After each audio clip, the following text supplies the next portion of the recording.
আমার নবীর পরে নবী আছে এ কথা যারা বলে, গোলাম মোহাম্মদ কাদিয়ানী নবী এ কথা যারা বলে, নিঃসন্দেহে তারা নবীর শত্রু। আওয়াজ করে বলুন ঠিক কিনা? যারা নবীর শত্রু তারা আমাদের শত্রু। কথা বলেন। যে নবী, স্পষ্ট ভাষায় বলছি, যে নবী মক্কার লিডার হওয়ার সুপারিশ পেয়ে হন নাই, মক্কার সেরা ধনী হওয়ার অফার পেয়ে আমার আপনার জন্য গ্রহণ করেন নাই, উল্টা মদিনায় মক্কায় শিরে আবু তালিবে জেল খেটেছেন, যে নবী আপনার আমার কথা স্মরণ করে উতাইফে মার খেয়েছেন, উহুদে দাঁত ভেঙেছেন, হায়াতুন নবী মদিনায় কাঁদছেন, হাশরের ময়দানেও আপনার আমার জন্য কাঁদবে, পুলসিরাতে দাঁড়িয়ে দাঁড়িয়ে সুপারিশ করবে, মিজানে সুপারিশ করবে। ওই নবীর শত্রু কাদিয়ানীদেরকে রাষ্ট্রীয়ভাবে অমুসলিম ঘোষণা করবার জন্য যদি আরেকটা স্বপ্ন তত্ত্বর কায়েমের প্রয়োজন হয়, নবীর জন্য যদি আরেক সাগর রক্তের প্রয়োজন হয়, নবীর জন্য বুকের তাজা রক্ত ঢেলে দিতে কারা কারা প্রস্তুত? আল্লাহকে হাত করে দেখা।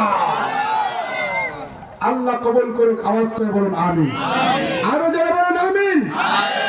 তাহলে এই যে আজকে হাত উত্তোলন করলেন, নবীর পক্ষে স্লোগান দিলেন, হতে পারে আজকের এই আওয়াজ, আজকের এই হাত উত্তোলন, আজকের এই স্বীকৃতি আমাদের হাউজে কাউসার পান করার সাক্ষী হয়ে যাবে।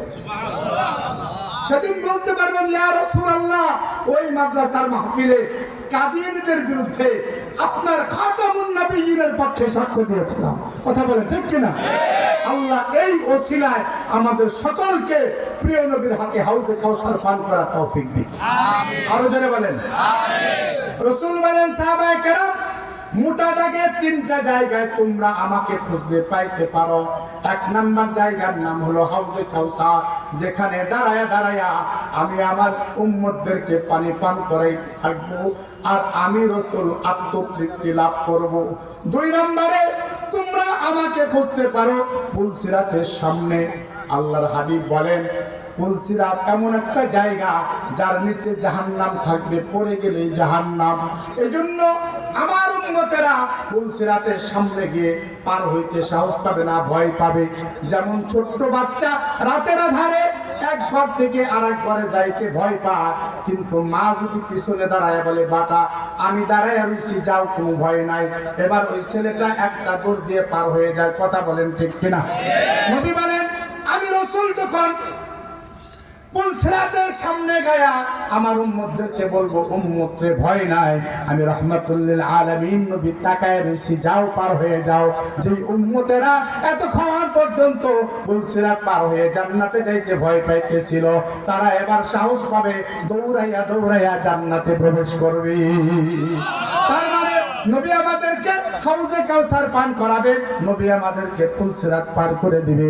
তিন নম্বরে নবী বলেন, আমি নবী যখন পুলসিরাত পার করাইতে থাকবো, হঠাৎ করে আল্লাহ পাক রব্বুল আলামিন আমার টেন্ডেন্সিতে দিয়ে দিবে, তুমি যেখানে দাঁড়ায় রইছো মিজানের সামনে মনে হয় উম্মত বিপদে পড়ছে। নবী বলেন, মানুষের ঘরে আগুন লাগলে মানুষ যেমন মাজায় গামছা বেঁধে দৌড় দেয়, আমি রাসূল উম্মতের মায়ায় এমন একটা দৌড় দিব, আমি তাকায়া দেখতে থাকবো, দূর থেকে আমার একটা উম্মতের হাত পায়ে জাহান্নামের কড়া লাগায়া টানতে টানতে জাহান্নামে নিয়ে যাচ্ছে। রাসূল বলেন, আমি দূর থেকে বলতে থাকবো, এই ফেরেশতারা দাঁড়াও, কই যাও? জানো না ওটা আমার উম্মত, কই নিয়ে যাও? অমনি আরশে আজিম থেকে আওয়াজ আসবে, ও ফেরেশতারা, আমি আমার রাসূল কি কথা দিয়েছি, আমার রাসূল আজকে যা সুপারিশ করবে সব মঞ্জুর। ফেরেশতারা দাঁড়িয়ে যাবেন, ডাক দিয়ে বলবে, ইয়া রাসূলুল্লাহ, আমরাও জানি এটা আপনার উম্মত, কিন্তু এর গুনাহ বেশি নেকি কম। রাহমাতুল লিল আলামিন নবী ডাক দিয়ে বলবে, আমার এই উম্মতের গুনাহ বেশি না নেকি বেশি? তোমরা দেখছো, আমি তো দেখি নাই। আল্লাহু আকবার বলেন। আমাকে একটাবার ওজন দিয়ে দেখাও। নবী আলাইহিস সালামের সামনে যখন নেকি এবং বদি ওজন দেওয়া হবে, আল্লাহর হাবিব বলেন, আমিও তাকায়া তাকায়া দেখবো, হ্যাঁ, গুনাহ বেশি নেকি কম। সঙ্গে সঙ্গে রাহমাতুল লিল আলামিন নবী কালেমা লেখা একটা কাগজ ওর নেকের পাল্লায় উঠাইয়া দিবে, দেওয়ার সঙ্গে সঙ্গে হালকা পাল্লাটা ভারী হয়ে যাবে, ভারী পাল্লাটা হালকা হয়ে যাবে। অমনি আরশে আজিম থেকে আওয়াজ আসবে, ও ফেরেশতারা, শিকল ছেড়ে দে, আমি আমার বান্দারে মাফ কইরা দিছি।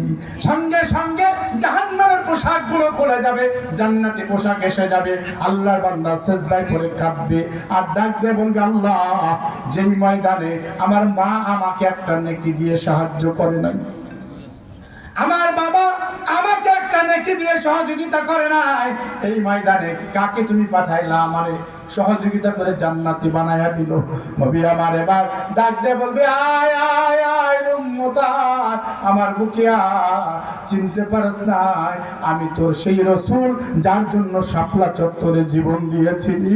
আর টেনশন নাই, আর ভয় নাই, যা বান্দা যা, জান্নাতে চলে যা।